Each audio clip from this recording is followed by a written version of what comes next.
عليك بالتقوى فإنه أزين لأمرك كله.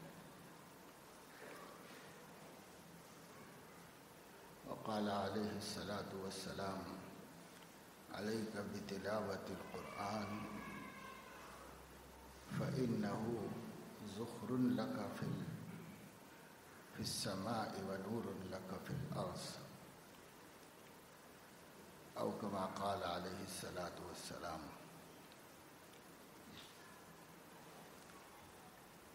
نبی کریم صلی اللہ تعالیٰ علیہ وسلم سے ایک صحابی نے کچھ نصیحت کرنے، ہدایت کرنے کی درخواست کی، تو حضور صلی اللہ علیہ وسلم نے اس کے جواب میں یہ ارشاد فرمایا، علیک بالتقوی، تم اپنے اوپر اللہ تعالیٰ کا تقوی لازم کر لو، فإنہ أزین لأمرک کلہ، تمہارے ہر کام کی زینت و خوبصورتی اور قبولیت اسی کی برکت سے ہوتی ہے، اس کو اپنے اوپر لازم کر لو۔ بہت سی باتیں ہیں، بہت سے اعمال ہیں جو آدمی کرتا ہے، لیکن ان اعمال میں قبولیت کی شان پیدا ہو جائے، یہ قبولیت کی شان پیدا ہونا، اس کے لیے بھی اس میں کوئی صفت پیدا کرنا پڑتا ہے، اس میں کوئی شان جان ڈالنا پڑتا ہے، اور وہ ہے تقوی اللہ۔ جو کام کرو تو خوف خدا کے ساتھ کرو، اللہ تعالی کے سامنے کھڑے ہونے اور پیش کرنے کے لائق بناؤ، عمل کو اللہ رب العزت کے سامنے پیش کرنے کے لائق بنانے کے لیے اس میں نیت صحیح ہونا ہے، عمل درست ہونا ہے، سنت کے مطابق ہونا ہے، اور ہمیشہ اللہ تعالیٰ سے ڈرتے رہنا ہے کہ اللہ رب العزت مالک ہے، مختار ہے، بے نیاز ہے، چاہے تو قبول کرتے، چاہے تو رد کرتے۔ یہ خوف آدمی کے اندر رہے۔ آج آدمی دین پر ہے، ایمان پر ہے، لیکن ابھی اس کو جب تک اللہ چاہے جینا ہے، اور اس بیچ میں کیا کیا آزمائش پیش آئے گی اسے پتہ نہیں۔ اس لیے اللہ تعالیٰ سے ڈرتے رہنا چاہیے، اور اس کا خوف اور خشیت اپنے دل میں رکھنا چاہیے۔ کیا پتہ کہ انسان اب ایمان پر ہے، اب نماز عبادت کر رہا ہے، اس کا دل کب پھر جائے ہم نہیں بتا سکتے۔ حدیث پاک میں ہے کہ مومن تمام انسانوں کے دل اللہ تعالیٰ کی 2 انگلیوں کے درمیان ہے، اور یتقلبہ کیف یشاء، جدھر چاہے پھیر دے۔ تو اگر اللہ رب العزت اس کو پھیر دے ایمان کی طرف تو ایمان کی طرف ہے، اور کفر کی طرف تو کفر کی طرف بھی پھر جا سکتا ہے۔ بہت سے خدا کے بندے وہ ہیں جو بے ہدایت ہوتے ہیں اور ہدایت پا جاتے ہیں، غیر مسلم ہوتے ہیں، مسلمان بن جاتے ہیں، متقی بن جاتے ہیں، اعلیٰ درجے کے ایمان والے بن جاتے ہیں۔ اور بہت سے خدا کے بندے وہ ہیں جو مسلم ہوتے ہیں اور پھر وہ مرتد ہو جاتے ہیں اور ایمان کی توفیق سے محروم ہو جاتے ہیں۔ حضور اکرم صلی اللہ تعالی علیہ وسلم کی جب وفات ہوئی اور آپ نے اس دنیا سے پردہ فرمایا، تو بہت لوگ ایسے نکلے جو ایمان پہ مضبوط نہیں تھے، وہ مرتد ہو گئے، واپس اپنے دین میں چلے گئے۔ انہوں نے کہا کہ جب نبی نہیں تو ہم کیا کریں گے اس دین میں رہ کر کے، لہذا وہ نکل گئے، واپس ہو گئے۔ بعض لوگ اس وقت میں کچھ لوگوں نے کہا کہ ہم بھی خدا کے نبی ہیں، نعوذ باللہ، تو ان کی طرف چلے گئے۔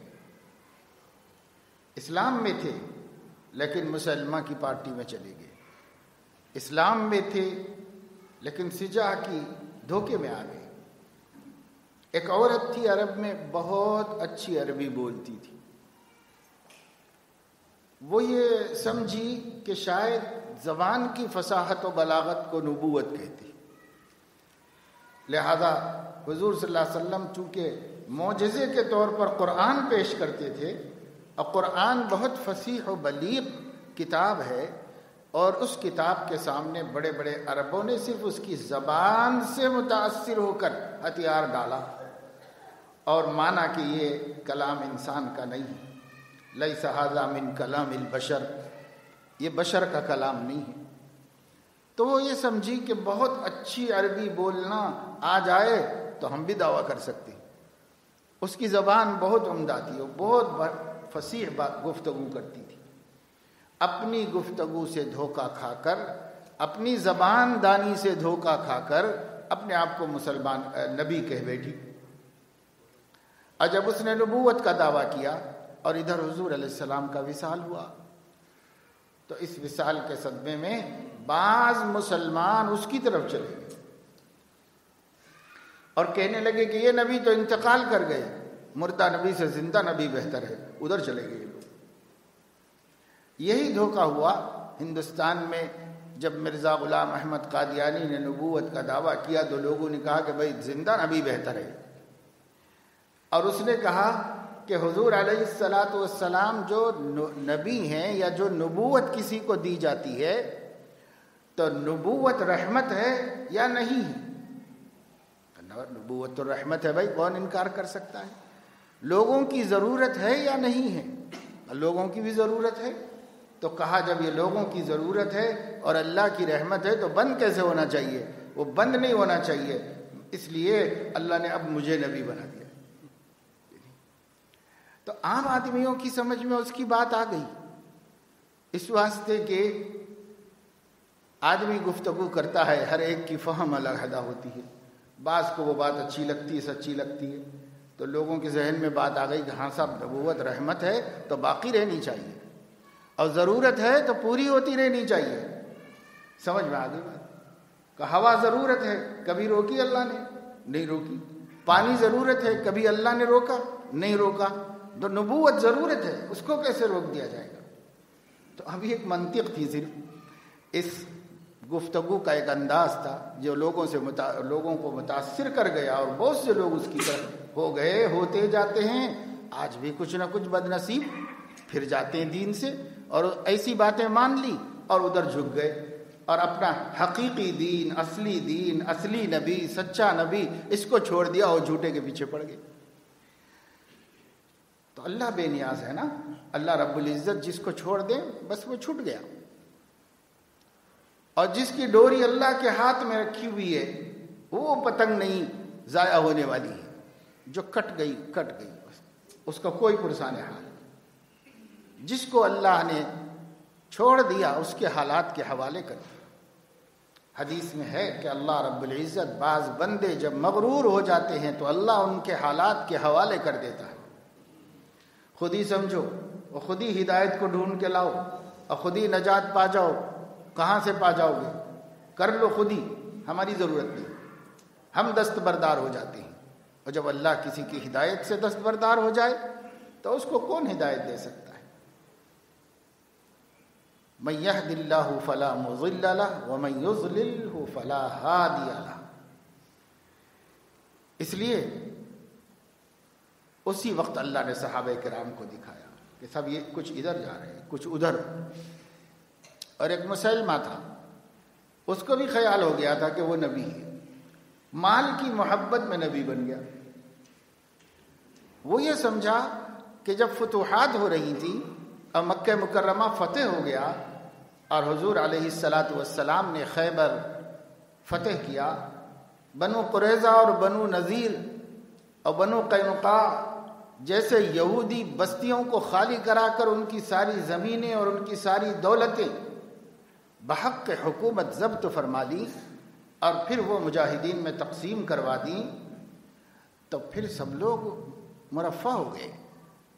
جو بہت محتاج تھے ان کے پاس بھی بہت مال آ گیا.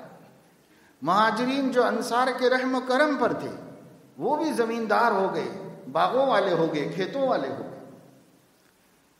اس نے سوچا کہ مال بہت آ رہا ہے، اگر میں بھی نبی بن جاؤں تو مجھے بھی خوب مال آئے گا. تو اس نے مال کمانے کا ذریعہ سمجھا اس کو.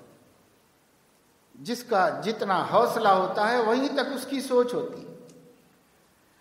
اور جس کو اللہ بلند حوصلہ عطا فرماتے ہیں اس کا ماننا یہ ہوتا ہے کہ ستاروں کے آگے جہاں اور بھی ہے اور بلند ہونا ہے اور بلند ہونا ہے. آدمی یہ سمجھا پیسہ کماؤ بس ختم، چاہے اس کے لیے نبی بننا پڑے، تو پیسے کی طرف چلا گیا.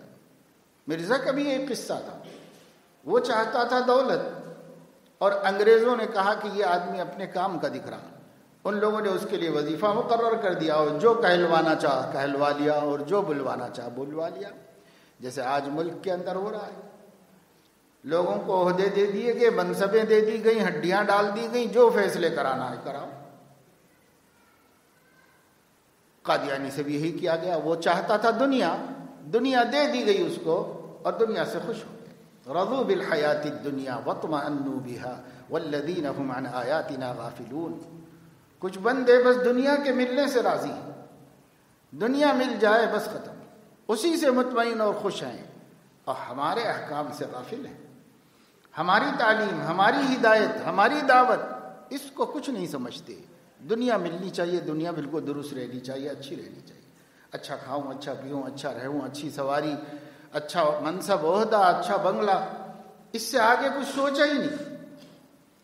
اور اللہ کے نبی نے تو صرف اتنا سوچنے سے اللہ کی پناہ چاہی. لا تجعل الدنیا اکبر ہمنا. اے اللہ یہ دنیا میری سب سے بڑی فکر ہو جائے، میں آپ سے پناہ چاہتا ہوں، ایسا ہونے مت دیجیے. یہ دنیا میری سب سے بڑی فکر ہو جائے. ولا مبلغ علمنا ولا غایت رغبتنا. ساری معلومات اور ساری ڈگریوں اور ساری سندوں کی انتہا دنیا کمانا ہے، دنیا کمانا ہے بس. لا مبلغ علمنا، مبلغ علم کی منتہا، میرے سارے علم کی منتہا بس 2 پیسے کمانا ہے اور کچھ نہ ہو. میں آپ سے پناہ چاہتا ہوں، اتنی چھوٹی سوچ سے پناہ چاہتا ہوں، اتنی گری ہوئی سوچ سے پناہ چاہتا ہوں. ولا غایت رغبتنا. مرغوبات، محبوبات، پسندیدہ چیزیں، کس چیز کو پسند کرنا چاہیے؟ ایمان و یقین جلوہ فگن ہو قلب کے اندر تو دنیا کی فانی اور ختم ہونے والی چیزوں پر آخرت کو ترجیح دے گا، اور آخرت کی نعمتوں کے مقابلے میں دنیا کی عارضی، فانی، ختم ہو جانے والی نعمتوں کو کوئی وقت نہیں. اگر ایمان سلامت ہے، اگر ایمان دل میں جلوہ فگن ہے تو وہ روشنی ہے، روشنی حقیقت کا پتہ دیتی ہے. اور اگر ایمان سلامت نہیں ہے تو ظلمت ہے، اندھیرا ہے. اندھیرے میں کیسے تلاش کرے گا کہ کون سی چیز محبوب بنانے کے قابل ہے، کون سی چیز نظر انداز کر دینے کے قابل ہے؟ فیصلہ ہی نہیں کر پاتا. تو حضور علیہ السلام نے اللہ سے پناہ مانگ لی کہ اللہ پاک کبھی میرا نفس ایسی غلطی کر بیٹھے. حالانکہ پیغمبر اللہ کی حفاظت میں ہیں، مگر پیغمبر 2 وجہوں سے ایسی چیزوں سے پناہ مانگتے ہیں. ایک تو اس لیے باوجود اللہ کی حفاظت کے یقین کے بھی اللہ کے استغنا پر نظر ہوتی ہے کہ اللہ غنی عن العالمین ہے. اگر میرے سے بھی غنی بن جائے تو میں بھی کہاں جاؤں گا. اس لیے نبی اس سے ڈرتا ہے اللہ تعالیٰ سے، کیونکہ اللہ کی معرفت ان کو جتنی حاصل ہے کسی کو نہیں حاصل ہے، اس لیے وہ اللہ پاک سے ڈرتے ہیں. دوسرے اس لیے کہ ان کو حکم ہے کہ وہ اپنے قول سے بھی امت کو صحیح بات بتائیں، اپنے عمل سے بھی بتائیں. تو اب نبی کو ڈر کے بھی بتانا تھا اللہ تعالیٰ سے، حالانکہ اللہ تعالیٰ نے ان کو اطمینان دلایا تھا کہ آپ کا مسئلہ حل ہے، آپ کو کوئی پریشانی نہیں، مگر عمل کر کے بتانا تھا کہ بندوں کو کیسے رہنا ہے. یہ عمل کر کے بتانا تھا، اس لیے عمل کر کے بتایا. کہ ایسے ڈرتے تھے جیسے ہم لوگوں کو ڈرنا چاہیے، لیکن ہم تو کچھ بھی نہیں ڈرتے کیونکہ ہم اللہ کو اتنا جانتے نہیں، پہچانتے نہیں، اس لیے ہم کچھ نہیں ڈرتے. نبی جانتے تھے تو وہ ڈرتے تھے. معرفت اصل یہ سبب ہے کہ جو آدمی کسی کو پہچانتا نہیں، تو جیسے مثل مشہور ہے نا کہ گدھے کو زعفران کی کیا قدر. تو زعفران ایک گھاس ہی ہے جو کشمیر میں اور ایسی ٹھنڈی زمینوں میں اگتی ہے. تو گھاس ہے وہ، اور دوسری جو گھاس ہوتی ہے وہ بھی گھاس ہے۔ انسان تو فرق محسوس کرے گا کہ بھئی یہ گھاس روندو کھود لو، کیا فرق پڑنے والا ہے، اس کے اوپر بیٹھ کے غلاظت بھی کرو، کیا فرق پڑنے والا ہے۔ لیکن جب اس کو زعفران نظر آئے گا تو کہے گا یہ گھاس نہیں بھائی، یہ گھاس تو تولوں کے حساب سے بکتی ہے، اس کی قیمت آتی ہے، اسے سمجھ میں آتا ہے۔ لیکن گدھے کو چھوڑ دو تو کیا سمجھے کہ یہ زعفران ہے اور یہ گھاس ہے، وہ کیا سمجھے؟ وہ اسے بھی چرے گا اسی طریقے سے، وہ اس کو بھی اسی طریقے سے چرے گا۔ اسے نہیں پتا ہے کہ یہ گھاس جو ہے یہ روپوں میں سیر کے حساب سے بکتی ہو اور وہ ہزاروں میں تولے کے حساب سے بکتی ہے، اس کو کیا فرق ہے؟ وہ فرق نہیں کرے گا۔ تو بے حس کو، بے عقل کو کہا جاتا ہے، یہ مثال دی جاتی ہے کہ گدھے کو زعفران کی کیا قدر ہے، وہ کیا سمجھے کہ اس کی قدر و قیمت کیا ہے۔ اللہ کو ہم کیا جانیں جب ہم نے جاننا ہی نہیں چاہا کہ اللہ کون ہے۔ ہمارے نبی نے اللہ کو جانا تھا تو ان کے مقابلے میں، صحابہ کے مقابلے میں، اولیاء کے مقابلے میں ہم گدھے ہی تو ہوئے کہ ہمیں کیا قدر ہے کہ اللہ کون ہے، اللہ کا کیا مقام ہے، کتنا ڈرنا چاہیے، کتنا لحاظ رکھنا چاہیے۔ تو اللہ تعالیٰ نے فرمایا رضوا بالحیات الدنیا واطمأنوا بها، عقل کے پیدل لوگوں کو، بے وقوفوں کو، احمقوں کو دنیا ملنے پر اطمینان ہو گیا۔ والذین هم عن آیاتنا غافلون، ہمارے احکام کی کوئی پرواہ نہیں۔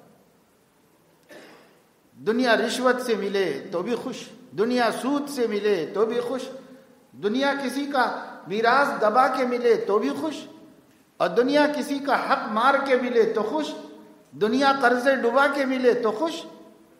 رضوا بالحیات الدنیا واطمأنوا بها، اسی سے مطمئن ہے۔ یہ متقی نہیں ہو سکتا، اس کو متقی نہیں کہتے۔ متقی بننے کا حکم دیا حضور نے، علیک بالتقوی، اپنے اوپر تقوی کو لازم کرو، خوف خدا کو، خشیت الہی کو لازم کرو۔ ہے اللہ پاک، کوئی ہے دیکھ رہا ہے، کوئی ہے حساب لے گا۔ جہاں دھیان میں بٹھاؤ، ہر قدم اٹھانے سے پہلے، ہر بول بولنے سے پہلے، ہر حرکت کرنے سے پہلے کہ کوئی ہے جو میری نگرانی کر رہا ہے، کوئی ہے جو مجھے دیکھ رہا ہے۔ شاید کمرے میں کوئی بھی نہیں ہے، انسانوں میں سے نہیں ہوگا، مخلوقات میں سے نہیں ہوگا، لیکن کوئی ہے جو مجھے دیکھ رہا ہے۔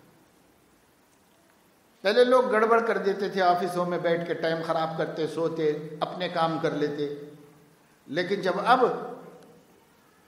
کیمرہ لگا دیا گیا ہے اور بڑے آفیسر کے پاس مانیٹر رکھ دیا گیا ہے، سب بیٹھ کے نگرانی کر رہا ہے، دیکھ رہا ہے، تو وہ تو یہاں ہے ہی نہیں، کہیں ہوگا، کسی منزل میں کہیں پر ہوگا، لیکن اب سب سے ٹھیک ٹھیک کام کر رہے ہیں۔ اس لیے ٹھیک ٹھیک کام کر رہے، آفیسر آ کے تو نہیں دیکھ رہا ہے، لیکن ایک غیب کی آنکھی ہے جو اس کو خبر دے رہی ہے۔ اللہ نے تمہیں دکھایا، ہمیں دکھایا، ایمان والوں کو دکھایا کہ دیکھو یہ ٹیکنالوجی یوں ہی نہیں پیدا کر دی گئی کہ تم اس سے اپنے مال کو بچاؤ، تم چور کو پکڑو، صرف اسی لیے نہیں بنایا گئی، یہ اس لیے بنائی گئی ہے کہ تم اپنا ایمان بناؤ۔ تم کسی کال کوٹری میں ہوگے، تحت الثری میں ہوگے، 10 منزل زمین کے اندر ہوگے سلار میں، لیکن ایک آنکھ ہے جو تمہارا پیچھا کر رہی ہے، ایک آنکھ ہے جو تمہیں ہر جگہ دیکھتی ہے، تم کہیں چھپ جاؤ، کہیں چلے جاؤ، تمہیں دیکھ رہی ہے۔ یہ اللہ نے دکھایا۔ سواری تیز چلاتے تھے لوگ ہائی وے پہ، اب جس کو دیکھو اطمینان سے جا رہا ہے۔ ہم جاتے تھے آؤٹر رنگ روڈ سے، اکثر نکلنا ہوتا ہے، پہلے خوب بھگاتے تھے اپنی مرضی سے، لیکن کچھ ایکسیڈنٹ ہو گئے تو حکومت نے لمٹ مقرر کر دی کہ 100 سے زیادہ نہیں، اور وہ درختوں میں، جھاڑوں میں چھپ کے بیٹھے ہوئے کیمرے لگا کے جگہ جگہ سے وہ پکڑ کر رہے ہیں۔ کیا ہوگا؟ 1300 روپے کا چالان کر رہے ہیں اگر اسپیڈ زیادہ ہو گئی۔ اب ہم دیکھتے ہیں بڑی بڑی قیمتی گاڑیاں والے، بڑے بڑے آفیسر، بڑے بڑے لوگ سبھی گزرتے ہیں اپنی ضرورت سے، سمجھ میں آتے ہیں ان کی حالت کو دیکھ، لیکن سب کسی کی گاڑی بھی کراس نہیں کر رہی لمٹ، اطمینان سے جا رہے ہیں، آہستہ آہستہ سب جا رہے ہیں اطمینان سے، ایک رفتار سے گاڑیاں نکل رہی ہیں۔ کسی نادان کو چھوڑ کر عام طور سے سمجھدار لوگ سب ایک رفتار سے جا رہے ہیں۔ بھائی لمٹ مقرر ہے، چالان ہو جائے گا، کتنا ہوگا؟ 1300 روپے۔ اپنی محنت کی کمائی دینی پڑے گی. ایک آنکھ دیکھ رہی ہے، وہ بھی چالانات لکھ رہی ہے آسمانوں سے. ہم نے بدنگاہی کی، چالان ہو گیا. ہم نے کسی غیر عورت کو دیکھ لیا قصدن، جان بوجھ کے، چالان ہو گیا. وہ چالان ہم نہیں بھگت سکتے.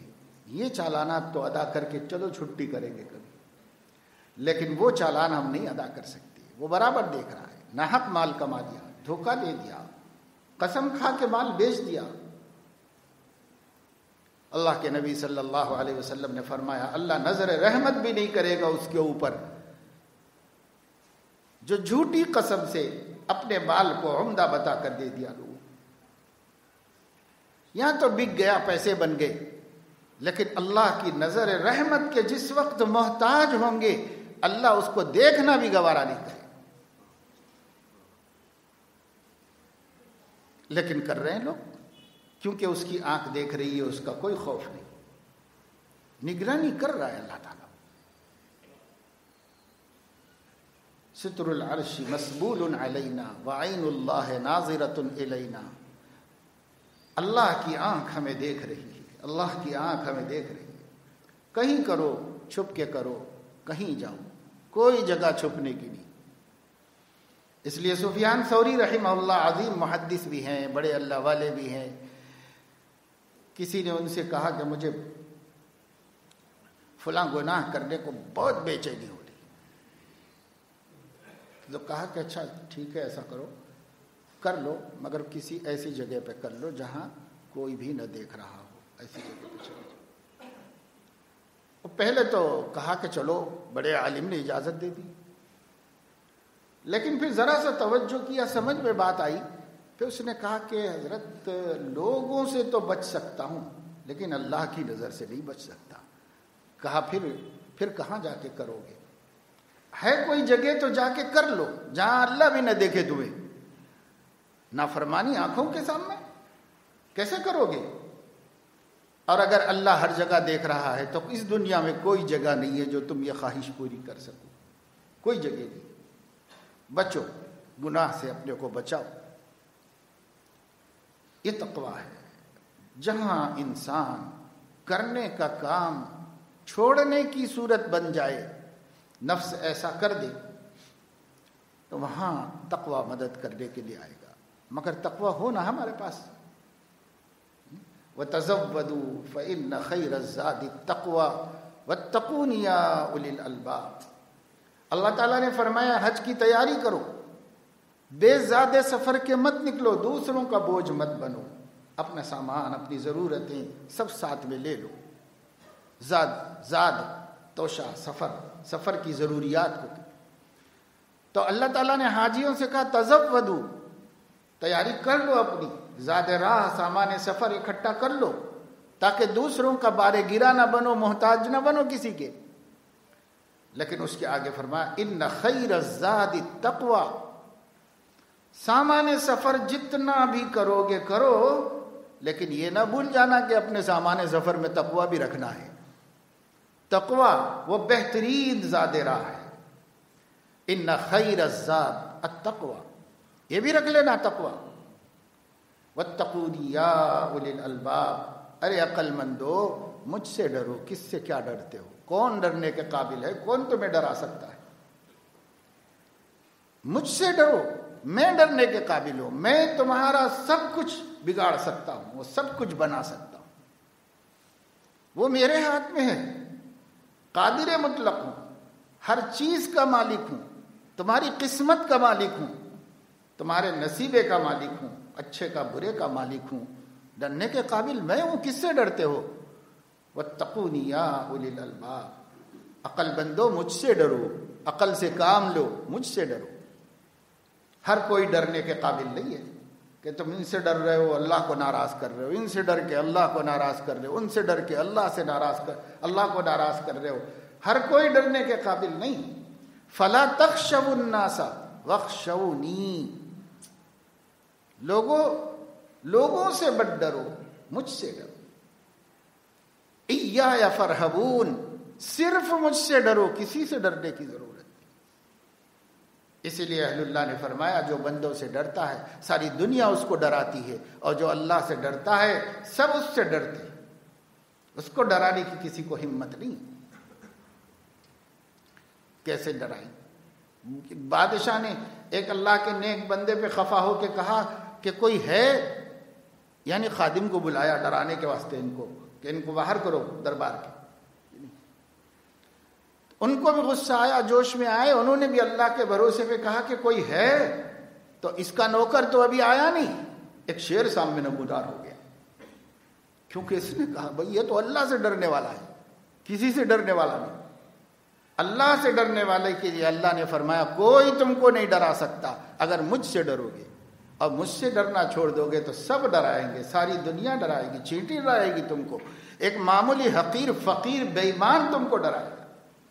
اگر تم اللہ سے نہیں ڈرتے تو سب تم کو ڈرائے گا، اور اگر اللہ سے ڈرو تو کسی کی ہمت نہیں ہے کہ ڈرائے۔ تو ہم لوگ اللہ کے نبی صلی اللہ علیہ وسلم کی اس نصیحت کو ملحوظ رکھیں۔ آپ سے سائل پوچھ رہے ہیں اوصنی یا رسول اللہ، کچھ نصیحت فرما دیجئے اللہ کے رسول، ایسی جامع بات بس میری بگڑی بن جائے۔ تو فرمایا علیک بالتقوی، خوف خدا کو اپنے ساتھ کر لو، اپنے پاس ہمیشہ خوف خدا رکھو، خشیت الہی کو رکھو۔ انہ ازین لامرک کلہ، ایک آدمی آئے سیدنا امام بخاری رحمہ اللہ کے پاس، ان کی تجارت تھی، تو کپڑا آیا تجارت میں، اچھا قیمتی کپڑا نفع میں آیا، کپڑے والوں کو معلوم ہوا، کپڑے کے بیوپاریوں کو معلوم ہوا، تو ان لوگوں کا امام بخاری کے پاس مال آیا ہوا ہے، تو ظاہر ہے کہ وہ لوگ جا کے چھڑائیں گے، مال لیں گے، تو بیوپاری آئے، انہوں نے مال دیکھا، امام بخاری نے سامنے رکھ دیا، دیکھ لو بھائی مال پہلے دیکھ لو پھر ریٹ بات کریں گے۔ ان لوگوں نے مال دیکھ لیا، اور اس کے بعد اس کی قیمت مقرر ہوئی 5000 درہم، اس زمانے کے اعتبار سے 5000 درہم امام بخاری کو مناسب سمجھ میں آئی، 5000 درہم ہے تو ٹھیک ہے، مگر میں کل آنا تو طے کر دوں گا، سودا کل کر لیں گے۔ تو وہ لوگ چلے گئے۔ شام کو ایک اور پارٹی آئی، اس نے بھی مال دیکھا، اور مال دیکھ کر کے کہا کہ یہ مال ہم 10,000 درہم میں لیں گے۔ ان کو پسند آ گیا، ان کو اچھا لگا، قیمت ان کو سمجھ میں آئی، تو ان کا 10,000 درہم میں لیں گے۔ دیکھ رہے ہیں آپ، ڈبل ہو گیا نفع۔ صبح کی پارٹی نے 5,000 درہم قیمت لگائی تھی، اس میں بھی فائدہ تھا، اس لیے راضی ہو گئے تھے، یعنی دل میں سوچ لیا تھا کہ مناسب ہے، دے دیں گے ان کو مال، یہ سوچ لیا تھا، سودا نہیں کیا، سودے کے لیے کل بلایا۔ اور اختیار تھا امام بخاری رحمۃ اللہ علیہ کو کہ جب انہوں نے سودا کسی سے کیا نہیں تھا، تو جو دوسری پارٹی آئی ہے اس سے تو دوگنا نفع مل رہا ہے، تو ان سے سودا کر لیں، کل وہ آئیں گے تو ان سے کہیں گے بھئی مجھے ریٹ زیادہ آ گیا تھا تو میں نے بیچ دیا، طے تو نہیں ہوا۔ معاملت کے بعد تو خیر کوئی بھی نہیں کرتا، بہت اللہ کے بندے ہیں جو معاملت کرنے کے بعد اپنی بات پہ قائم رہتے ہیں، بہت سے غیر مسلم بھی ہیں اپنی بات پہ قائم رہتے ہیں، زبان دے دیتے ہیں تو پھر خلاف ورزی نہیں کرتے۔ لیکن یہاں بات یہ ہے کہ طے نہیں ہوا، سودا نہیں ہوا، معاملہ طے نہیں ہوا، اب اس کے بعد مل گیا دوسرا کسٹمر جو ڈبل قیمت دینے تیار تھا۔ امام بخاری رحمۃ اللہ علیہ نے رات فرماتے ہیں کہ رات مجھے خیال ہوا کہ 10 والوں کو دے دیں گے، اس میں بہت فائدہ ہے، اچھے کاموں میں لائیں گے پیسہ جب تجارت ہی کر رہے ہیں تو کمانا ہے، اسی لیے کر رہے ہیں تجارت۔ لیکن فرمایا پھر مجھے خیال آیا کہ میں نے تو جب سوچا تھا کہ یہ ریٹ مناسب ہے، دے دینا چاہیے، دینے کا ارادہ دل میں کر لیا تھا، ان لوگوں کو تو نہیں معلوم ہے کہ میں نے دینے کا ارادہ کر لیا تھا، لیکن میرے اللہ کو معلوم ہے کہ میں نے دینے کا ارادہ کر لیا تھا۔ اس لیے اب اگر میں صرف قیمت بڑھ رہی ہے اس کو دیکھوں گا اور اس کی وجہ سے اپنی نیت خراب کر لوں گا، بندوں سے تو بات کر لوں گا لیکن خدا سے بات نہیں کر سکتا۔ خدا تعالیٰ کو تو منہ دکھانا ہے، اس کے سامنے کھڑے ہونا ہے، تو فرماتے پھر میں نے سونے سے پہلے طے کر لیا کہ وہ 5 والی پارٹی آئے گی اسی کو دوں گا مال۔ اگلے دن وہ لوگ آئے تو ان کو دے دیا 5,000 میں۔ یہ خشیت الہی ہے، یہ خوف خدا ہے۔ ہم سے کہہ رہے اتنی باریکی میں بھی نہ جاؤ بھائی، کم سے کم زبان دے کے مکر تو مت جاؤ، اس کے بعد تو نیت مت خراب کرو۔ یہاں تو سودا ہو چکا ہے، یہاں تو خلاف ورزی حرام ہے، تو یہ تو نہ کرو کم سے کم۔ لیکن ہم تو وہ بھی کرنے کے لیے تیار ہیں، جھوٹ بول دینے کے لیے تیار ہیں، دھوکہ دے دینے کے لیے تیار ہیں۔ کیوں؟ 2 کوڑی بڑھ کے آ جائے گی، اس کے واسطے تیار ہے۔ تو خوف خدا ہمارے ہاں کہاں ہے؟ کچھ بھی خوف خدا نہیں۔ اس کو تقویٰ کہتے ہیں، اس کو پرہیزگاری کہتے ہیں کہ ڈر ہو گیا کہ اللہ تعالی نیت کے بدلنے کو اللہ تعالیٰ ناپسند کریں گے۔ امام بخاری کو اس کا ڈر ہو گیا، تو کما تو وہ بھی سکتے تھے، بس علم تھا، اللہ کے نبی کی حدیثیں جانتے تھے، قرآن کے حافظ تھے، حدیث کے حافظ تھے۔ علم ہوتا ہی اس لیے ہے کہ عمل کیا جائے، اگر علم ہو پھر بھی آدمی عمل نہ کرے تو کیا فائدہ ہے؟ آج ہمارا حال یہ ہے کہ ہم جانتے ہیں کہ یہ کام غلط ہے، یہ سودا ٹھیک نہیں ہے، یہ کام ربوی ہے، یہ سود ہے اور یہ ناجائز ہے، کھٹک ہو جائے تو بھی نہیں۔ سیدنا عمر بن الخطاب رضی اللہ تعالیٰ عنہ نے ایک آدمی کو اپنا ایک پسندیدہ اچھا بہترین گھوڑا تھا، وہ دے دیا، صدقہ کر دیا، اس کو دے دیا۔ اس نے لے لیا، اس کو بیچارے کو اس کی قدر و قیمت زیادہ تھی نہیں، اچھا سے کھلایا نہیں، اچھا سے پالا نہیں۔ حضرت عمر نے تو اس کو ہمیشہ جہاد کے لیے ریڈی رکھتے تھے۔ جب اس نے اس کی صحیح خدمت نہیں کی تو وہ آہستہ آہستہ مریل کمزور ہونے لگا، اس کی شکل شباہت بدلنے لگی۔ ایک دن حضرت عمر رضی اللہ تعالیٰ عنہ کی نظر پڑی تو خیال آیا کہ بھائی یہ آدمی نے قدر نہیں کی اس کی، میں اتنی محنت سے پالا، اتنا اچھا گھوڑا تھا اور اس کو بالکل یہ مریل کر، تو کیوں نہ اس کو پیسے دے کے خرید لوں، پھر میں اس کو صحیح کروں گا، اس کی حق ادا کروں گا، اس کو ٹھیک سے رکھ لوں گا، اس کو پیسے دے دوں گا، وہ پیسے سے زیادہ کیا چاہتا ہے، اس کو قدر ہی نہیں تھی اس سواری کی، تو اس کو پیسہ دے دوں۔ تو اس سے خریدنے کے لیے گئے، لیکن خود فرماتے ہیں میرے دل میں کھٹک ہوئی کہ اب جب میں اس سے خریدوں گا تو چونکہ میں نے ہی اس کو ہدیہ دیا تھا تو اس لیے مجھے وہ بیچنے میں قیمت کم کر دے گا، سستا دے دے گا مجھے، کیونکہ میرا دیا ہوا مال تھا، تو اتنی رعایت تو کرے گا کہ صاحب انہوں نے دیا تھا، اب ان سے کیا میں بازار کا بھاؤ لگاؤں، اس لیے وہ کہے کم میں دے دے گا۔ تو کہتے ہیں یہ کھٹک ہوتے ہی میں بجائے اس کے پاس جانے کے نبی پاک صلی اللہ علیہ وسلم کے پاس گیا، اور میں نے حضور علیہ الصلاۃ والسلام سے کہا کہ یا رسول اللہ ایسا میں سوچ رہا تھا، پیسے تو دینا چاہ رہا ہوں لیکن وہ قیمت کم لگائے گا، یہ کھٹک ہو گئی مجھے، اب میرے لیے خریدنا درست ہے یا نہیں؟ تو حضور علیہ الصلاۃ والسلام نے فرمایا کہ مت خریدو، اگر وہ تم کو 1 درہم میں بیچے تو بھی مت خریدو، مت لو۔ پھر اس کے بعد فرمایا عمر اگر تم ایسا کرو گے تو ایسا ہی ہو جائے گا جیسا کہ قے کر کے چاٹ لو۔ حضرت عمر رضی اللہ تعالیٰ عنہ نے کہا کہ پھر نہیں کیا، اور ان کے بیٹے عبداللہ ابن عمر رضی اللہ عنہ فرماتے ہیں کہ میں نے کبھی کسی کو کوئی چیز دی ہو اور وہ بک رہی ہو تو پھر میں اس کو نہیں لیتا تھا، حالانکہ وہ مارکیٹ میں لایا ہے، میں بھی خرید سکتا تھا، لیکن پھر میں کبھی نہیں لیتا تھا۔ مسئلہ تو یہ ہے کہ اگر بک رہی ہو اور وہ خود بیچ رہا ہو اپنی مرضی سے، کوئی بھی آدمی خرید لے تو ناجائز نہیں ہے، لیکن حضور علیہ السلام حضرت عمر کو ان کے مرتبے کا تقویٰ سکھا رہے، ان کے مرتبے کا تقویٰ سکھا رہے حضور صلی اللہ علیہ وسلم، اور فرما رہے ہیں کہ عمر ایسا مت کرو کیونکہ اس میں وہ ریٹ تمہاری وجہ سے گرا دے گا۔